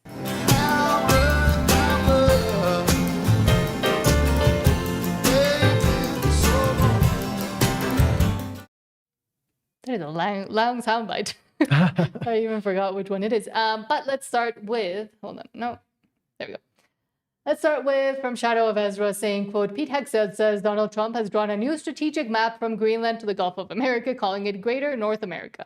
He says every sovereign nation north of the equator is not part of the global south, but part of the security perimeter in this great neighborhood we all live in. We call this the map of Greater North America. Well, yeah, and he has the strategy for the Western Hemisphere, but North America specifically, this is going to be Mexico, Canada, and the United States, and Alberta once it gets its independence. The only real threat in there is Canada at this point. It wants to realign itself with communist China rather than the United States. The United States is going to be stoked to have a country that's voted 93 years for conservatism because the United States hasn't even done that. Yes. Shall we watch it? Yeah, let's see it. But also, again, if you want to understand what the United States is doing, I continue to hammer on this point. Just go look at their national security strategy document that came out in November of last year, and you'll see that all the moves that they're doing right now are already outlined. You'll know what they're going to do next because it came out in the national security document from November. That is why President Trump has drawn a new strategic map from Greenland to the Gulf of America to the Panama Canal and its surrounding countries. At the Department of War, we call this strategic map the Greater North America. Why? Because every sovereign nation and territory north of the equator, from Greenland to Ecuador and from Alaska to Guyana, is not part of the global south. It is our security perimeter in this great nation. Oh, and it messed up a little bit. I will say this. It's very important to get on board with the strategy they have for North America if you are Alberta, because if you're on board with the entire strategy and how they want to secure not only the Western Hemisphere, but North America, this is going to dictate a lot of your natural resource contracts and how they're going to interact with you. We see how they're interacting with Canada right now, and they're probably going to lose the North America Free Trade Agreement. Sorry, I said it wrong. The National Security Strategy document that came out in November. Do you want me to keep playing it or no? No, we can keep going. It messed up a little bit there. Yes. Mexican internet, not always great. Especially when you're talking about things they don't want you to talk about. From Cartel Watch, quote, even according to a recent New York Times article, Lula President Lula is pressuring America to protect these groups that terrorize our people. And one moment, President Lula is the president of Brazil. He was extremely popular, but there's a candidate coming up there, and that's one of the big strongholds for the BRICS in South America right now. Launder money and export substances and weapons worldwide, he said. As further evidence, Bolsonaro noted that 2 weeks ago, Brazil revoked the visa of Dr. Darian Beatty, the U.S. State Department's top advisor on Brazil policy, an unprecedented move after Beatty requested to visit Jair Bolsonaro in prison and assess his conditions because he's pretty sick. Yeah, Bolsonaro is. There are big moves being made in Central and South America with the Shield of Americas and the United States. A lot of this isn't covered because Iran is taking most of the coverage, but a lot of these governments have recently become more right-wing and are cooperating hugely with this North American plan. This is important for Alberta independence because a lot of these countries are going to need your resources and need your final products. And the United States is trying to build an alliance of like-minded individuals. Canada seems to be the outlier. If Alberta gets its independence, it's not going to be an outlier. It's going to be part of this trade bloc. At the moment, Canada and kind of Mexico, but mostly Canada. Do you want me to play it or no? Okay. Most shocking of all, he has used heavy lobbying with certain U.S. advisors to prevent Brazil's two largest drug cartels from being classified as terrorist organizations. Yes, even according to a New York Times article published yesterday, the president of my country loves America to protect terrorist organizations that oppress my people, launder money, and export drugs and weapons to the United States and to the world. Okay, and you can leave it there. And it's just important That is one of the Bolsonaros. And it's just important to understand this alliance which is currently taking place because Alberta lines up ideologically perfect, and it's going to be part of this trade bloc. And it's a very secure trade bloc because a lot of the wars that are happening overseas aren't happening within North and South America right now. But there is a war against the cartels. But also looking towards the insanity that is and collapse, other elevator shaft that is Europe. From Peter St. Ong says, quote, Germany is mass converting producers into parasites. Michel Arouet says, quote, this chart explains why the German economy is falling apart. Instead of starting small businesses, Germans prefer to work for the government. Sound familiar, Canada? A nation cannot stay prosperous with such a mindset. It starts with values. With its left mindset, Germany is simply cooked. Well, and Canada and the EU have the exact same ideology. They're implementing the exact same policies, and they're failing in the exact same way. And this chart could be applied to Canada just as easily. Even more, I would say. 1 out of every 4 people that live in Canada work for the government, and it's only going up every year. And Mark Carney wants to tout how many jobs he's creating. He's creating them because he has them working for the government, trying to secure a voting bloc. In the United States, jobs are created through the private sector, while Trump is massively cutting the public sector. But we also saw recently a video of an Indian immigrant basically just flaunting how to use the system to find jobs within a bunch of different governmental agencies in Canada, coming in either as a student or as a temporary foreign worker. Yeah, so absolutely. It's a whole plan. It's a whole scheme that's happening while we see young Calgarians, really young Calgarians, lining up for hours out of a job fair that only has 80 employers inside that will mostly just want to hire the temporary foreign workers or the immigrants because they get a subsidy from the government to do so. Yeah, the Canadian federal government is going to try to use fear tactics when the summertime comes. It's up to shows like this and other content creators to show the direction not only Canada is headed, but the countries Canada is trying to align themselves with. This would be the EU. And China. A lot of people don't know right now the United States their GDP is actually outpacing China for the first time in decades, not just because of the transition Trump has made into manufacturing, but he's strategically trying to limit the Chinese economy right now, and it is working. He's only been in there 1 year. And it's not to rah everything Trump does, but within the economy and the plan that he has laid out, again, that you can go see in the both national security strategy, but also what he's doing economically, it is good ideas if he's able to bring them to completion, bring them to term. It's important to honestly look at the economics of the United States, especially for Alberta, because that's going to be your major trading partner. You're going to have to play hardball with the rest of Canada. You should be able to get BC in line, but you're going to need that trading partner of the United States. Also from Peter St. Ong saying, is it still a democracy if the government keeps doing things 90% of voters oppose no matter which party? And I was looking for Canada on their list, but they only put EU countries on here, which was a shame. But it's the exact same thing within Canada. Wall Street Map says 0 countries in Europe want incoming migrants. They all want deportations, yet for some reason the governments refuse to do it. Why? Because it is within their charter as the European Union. Infodex shows the percentage of responders who feel their country takes in too many migrants.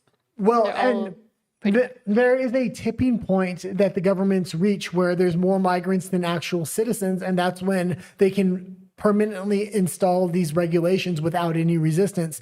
And Canada is quickly going to reach that tipping point. That's why Alberta needs to get out now, because if they don't get out now and they have to wait for another independence vote, Canada is absolutely going to flood them with permanent immigrants that get citizenship status. So Alberta will never be able to separate in the future. But also the European Union wanted to and does or try to impose fines upon any country that did not want to bring them in. So that is also partly why they continue to do so. Well, yeah, and a lot of people don't know the kind of censorship that's going on in the EU. They do know about the mass arrests. Over 15,000 people, I believe, arrested in the UK alone. The EU has very similar numbers. That being said, the number one issue they use censorship for are their immigration policies. They say it's hate speech to talk about immigration from a right-wing point of view. A lot of politicians, smaller politicians, can't even talk about it on their platform without threat of arrest. Still have a little bit of time. Do you want to go to the other section or just go to the one do we have any comments? Yes, we do. Okay, let's read the comments just because I want to be out of YouTube by 7. And then we're going to go over to RUMBLE for a few stories that are too hot for YouTube. We usually do that at the end of every show. Yes.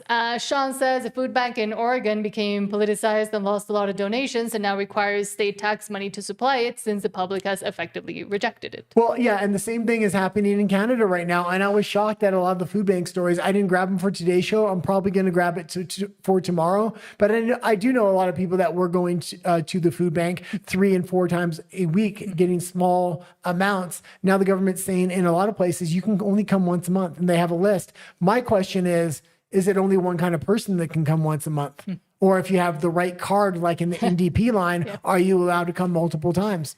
And Cole also smartly says, I bet the food costs went up when the government started subsidizing it because, again, it becomes a business for them. That's why they also want to make everything public so they have control over it. Well, one of the big risks you're going to have in Canada are not food prices going up, but food prices coming down. And you say, well, what do you mean by that? I'm talking about lab-grown meat and lab-grown milk. We covered the lab-grown milk, I think last week, and they said it's 10 times cheaper, and they're not going to have to label it as lab-grown milk. Same thing is going to be happening to meat in Canada. They're not labeling lab-grown meat as not real meat, yet they're selling it at discounted rates, and this is how they're going to get it in. Ultra Pearl says junk, essentially, that they're going to start force feeding you, essentially. Well, and there was major health side effects for both the milk and the meat that they're trying to cover up that we exposed.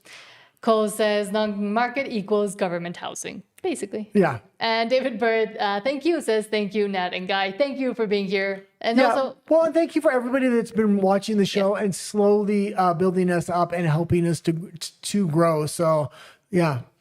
Cole says, if they are unable to give them birth certificates, then it should go well. I know you will need an ID and birth certificate. Not sure for what. For maybe the petition he's talking about. Maybe. And Justin GP, hello, thank you for being here. It says, I am late, but I still made it. I'll rewatch later. Thank you so much for being here. And also, I know Jess is a canvasser, so thank you so much for all the work that you have done. And will continue to do. Yeah, and we do have a lot of canvassers that watch the show, so hopefully they're all going to continue to get signatures. They've done a great job up to this point, but if you haven't submitted a large portion of your signatures, now is the time to do it, while you continue to get more. And absolutely fantastic job from all the petitioners. It was blizzard conditions a lot of those times we were watching videos, and it was very impressive the amount of signatures they were able to get at that time of year. And hold on, where were we? Cole says the Monroe Doctrine is an interesting idea, and I'm happy Trump is following through with it. The Monroe Doctrine. And especially, for example, with Mexico, he's also doing something interesting that he could have done with Canada, but Carney went insane, which is kind of letting Claudia Sheinbaum, the current president of Mexico, go out and say almost whatever she wants and say Mexico is a sovereign country, etc., but still behind closed doors being able to work and actually cooperate with the whole national security, international security strategy in this case. Yeah, Canada, there's a game plan laid out for Canada if they want to continue good trade relations with the United States, and it's Mexico. Like you said, Trump is allowing Claudia Sheinbaum, the far left president of Mexico, to say whatever she wants publicly because she has a far left base, but behind the scenes, economically, she's in complete alignment with the United States, and it's benefiting Mexico immensely. We're now America's #1 trading partner. That used to be Canada. That's #1, but 1 out of every $4 that America is clawing back from China in their trade war is now going into Mexican manufacturing. And yes, I was going to say something else. Sorry, Silverfeet, I skipped your comment. Says, question, should the referendum on October 19th allow people who moved to Alberta after May 2nd, the end of the petition, to be able to vote? I don't know the parameters or if there's any actual rules regarding that, but... Yeah, and I've kind of game planned that out. Mark Carney, I was originally thinking Mark Carney was going to flood with immigrants, but he's going to have to do it with new citizens if they actually want to vote in the referendum. I've constantly said over the last few weeks, we need to counteract that with a lot of the people that are fleeing from the United States, from British Columbia, from Saskatchewan, and these other provinces, have them move to Alberta and use the United States as their safety net if they're willing to vote for Alberta independence. So I believe you are going to be able to move there as long as you have an address you can register and get a license. That's going to allow you to vote in the referendum. So we need to counteract anything the federal government's going to try to do. But as soon as, and we always make corrections if needed, or further information once we see it or get it. So I might try to look into it and then put a correction or a comment under here. And also, I'm sorry, RUMBLE, I have been ignoring you. We do have people on Rumble commenting as well, and they hadn't shown up for me. That's why I hadn't read them, but I'll read some of them. Rusty Wiener says, LOL, they call us traitors. Look who's talking. All they have is mean words, and that's all they're going to have, hopefully, soon. Rusty also says, Kenny, as a nobody Albertan, I paid money and drove to Red Deer to vote for him to get fired. Good. He has no voice here. Then we'll have even less soon. And Rusty also says the NDP Yahtzee, I will say, rally in Winnipeg was good for us. Let people see what they think. Exactly. And let them expose themselves as the insane people that they are. And the plans that they're already implementing into Canada. This is already happening. Again, it's very memeable, but at the same time, it should be very worrying the way and the amount of infiltration they've been able to do into and capture that they've been able to do of institutions, of the government, of education, and everything else. Oh, and one thing I just realized is we moved the time slot of our show because I didn't realize when we first picked the time slot that we overlapped with the Fringe Monday, Wednesdays, and Fridays. Yes. But Tuesdays and Thursdays, we can go a little longer. Oh. So this Thursday, maybe we'll go a little longer. Okay. We can go a bit longer today. Yeah. Okay. Yeah, we can. And before we move over to RUMBLE, but I kind of want to work together with all the other Alberta independence creators. That's why we have a 5 to 7 time slot. Yes. KP4U says hello, but just says LOL. And Rusty says they say it's about protecting children while not hunting the disgusting people that go after children. Exactly. And I'll go back to YouTube. Joe Rush says, until the vote, we are all still Canadian and you are allowed to move where you want and vote. I would like to think yes to Silverfeet. So the Silverfeet that was asking if people move into Alberta before the referendum or before the petition ends on May 2nd, if they would be able to vote. So yeah, and I'm thinking about becoming a snowbird and changing my address to Alberta as well, so I can vote in that independence election. So we'll see. Primors007 says, the way you are growing, you won't be able to read all the comments soon. I will understand when you start ignoring us little people. We'll never ignore you. You're not little people. You're the ones that are actually there on the ground and letting us also know about what's going on the ground and fighting for your freedom. Well, yeah, and it's less about our channel. I'm glad we're having a little bit of growth, but it's more about getting information out there. And that's why we don't have memberships right now or nothing's behind a paywall on our YouTube Rumble account or our X account. We need to get this information out there. And I think, again, everybody that's getting signatures and all the other content creators that is constantly getting very important information out there. Justin GP says, thanks, Dan and the guy. Thank you once again. Says, heads up, everyone. Only need a license with your address on it. If no address on your license, just bring a second official document with your address on it, along with the driver's license. Fantastic. Philip says, La Louisiane supporte Alberta. Bonne chance, cher ami. I can't read French very well. Oh, that's French. Well, and it's going to be very interesting. And I haven't pitched this concept yet, but I've been watching. I know there's a lot of animosity between Alberta and Quebec because they take so many remittance payments, but there's a lot of people within Quebec separatist movements that are actually supporting Alberta independence. It'll be interesting to see if they start speaking up more as this comes closer and closer. I really hope they do. Let me try to translate it because I'm not good with French. I failed French a bunch of times, but Louisiana supports Alberta. Good luck, my friends, my dear friends, I think. Oh, and they were from Louisiana, not Quebec. I'm not sure because Louisiana could also be somewhere in France, so I'm not sure. Okay. Or somewhere in Quebec. I don't know. I'm not good at geography either. I know less than I know more, and I always say that. I'm just here to give my opinion. Do you actually want to do the segment on personalities that we skipped or no? No. Okay. We'll just keep the regular time frame. I'm going to try to keep a 2-hour time frame. I'm trying to work out how many stories I need for a 2-hour time frame, but having a consistent time frame is probably best rather than going longer. Okay. Because we used to do a 3-hour show. Yeah. So I'm kind of used to the 3 hours. We used to do 3 hours, 3 days a week, Monday, Wednesday, and Friday. And I said, we need more consistency. We need more information. I'm having too much information come in. I said 5 days a week is better. And 2 hours is probably easier to watch for a lot of people than 3. And it doesn't interfere with the Fringe, which is doing a lot of work for Alberta independence as well. That's the Unacceptable Fringe, if you don't know. Absolutely fantastic channel if you're not subscribed yet. Yes. And if you haven't subscribed to us yet, please do so. Again, it really does help. But thank you so much to everybody here. We are moving on then, because he said, to RUMBLE. Let me just read Justin GP saying, you both are awesome. Thank you. Thank you. Even adjusting your time slot to not overlap with anyone else. That's so thoughtful. Oh, and the French says, good luck, my friends. So I did kind of get it right. Thank you. Thank you for confirming that.